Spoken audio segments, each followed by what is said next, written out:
આજથી 2 દિવસ પહેલાં મેં છે ને એક રીલ મૂકી હતી કે તમારો એપ્રોચ કેવો હોવો જોઈએ રિઝ્યુમને લઈને અને કંપનીમાં એપ્લાય કરો ને ત્યારે.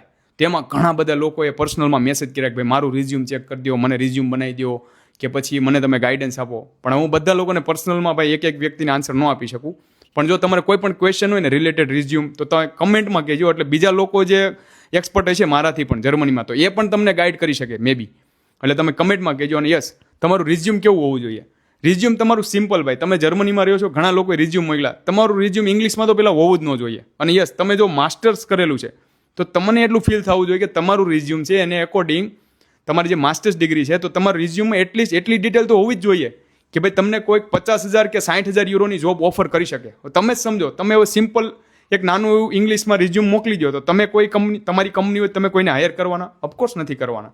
તો એટલા માટે તમારું થોડી ડિટેલિંગ તો હોવી જ જોઈએ રિઝ્યુમમાં. સેકન્ડ વસ્તુ કે જેવી રીતે જર્મનમાં હોવું જોઈએ. થર્ડ વસ્તુ કે તમારું એક જ રિઝ્યુમ બધી જગ્યાએ એપ્લાય કરવાની જરૂર નથી. તમે એવરી ટાઈમ બેસો, થોડો ટાઈમ આપો અને સમજો. તેમ છતાં પણ તમને જોબમાં કોઈ ઇન્ટરવ્યૂ નથી આવતું તો તમારે તમારું ફોર્મેટ ચેન્જ કરી દેવું જોઈએ કે તમે જે પણ ફોર્મેટ યુઝ કરો છો